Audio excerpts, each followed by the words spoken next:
بسم الله الرحمن الرحيم. الرحمن علم القرآن، خلق الإنسان علمه البيان.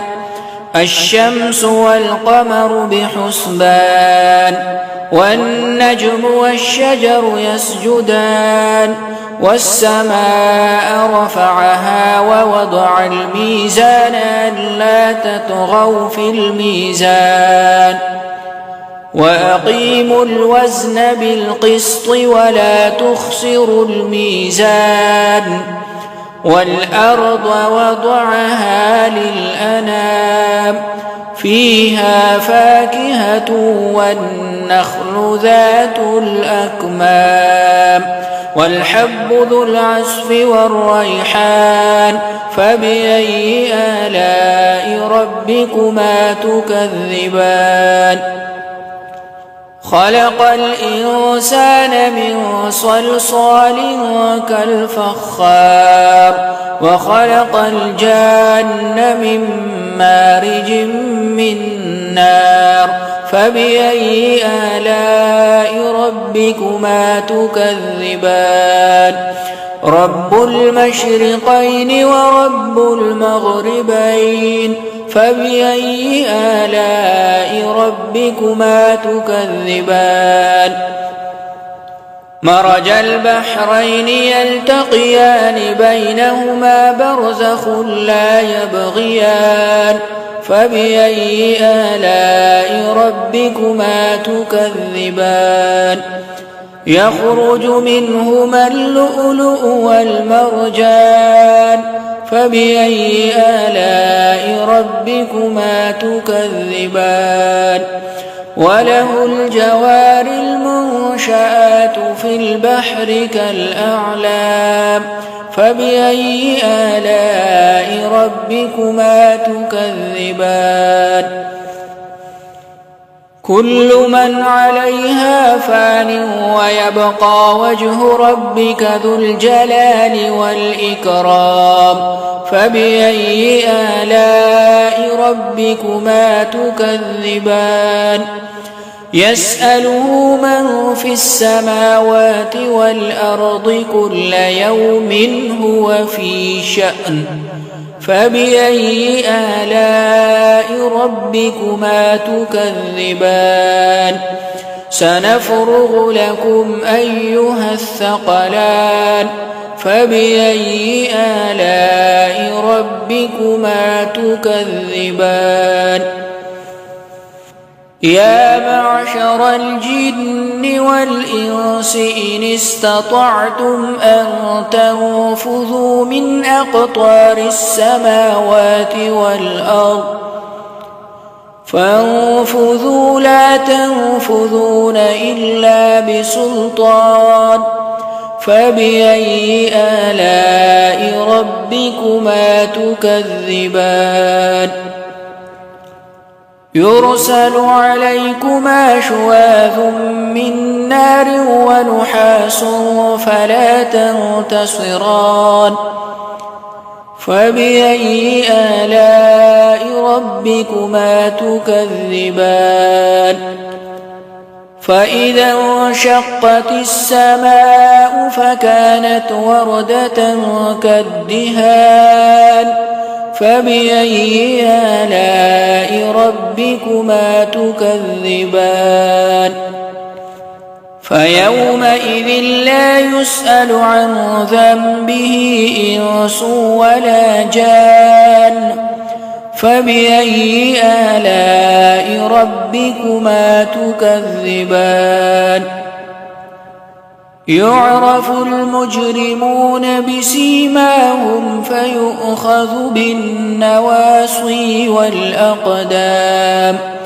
فبأي آلاء ربكما تكذبان؟ هذه جهنم التي يكذب بها المجرمون، يطوفون بينها وبين حميم آن. فبأي آلاء ربكما تكذبان؟ ولمن خاف مقام ربه جنتان فبأي آلاء ربكما تكذبان ذواتا أفنان فبأي آلاء ربكما تكذبان فيهما عينان تجريان فبأي آلاء ربكما تكذبان فيهما من كل فاكهة زوجان فبأي آلاء ربكما تكذبان متكئين على فرش بطائنها من استبرق وجنى الجنتين دان فبأي آلاء ربكما تكذبان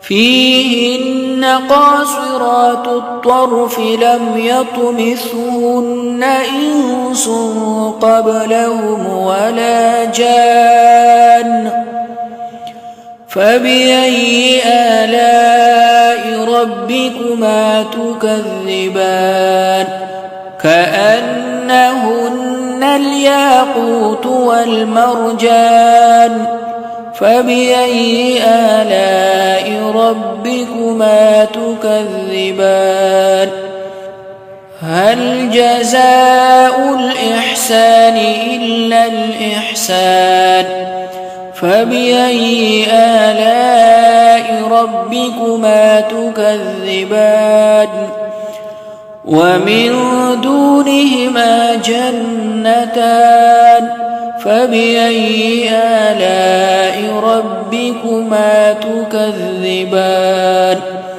مدهامتان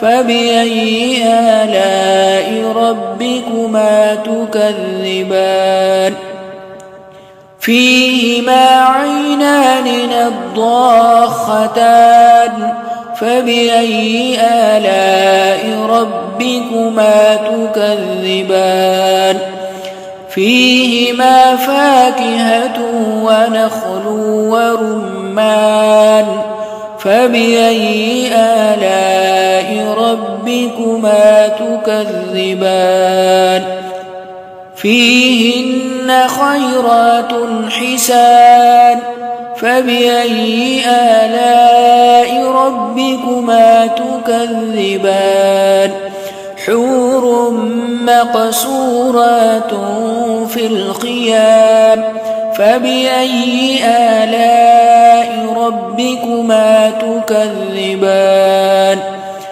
لم يطمثهن إنس قبلهم ولا جان فبأي آلاء ربكما تكذبان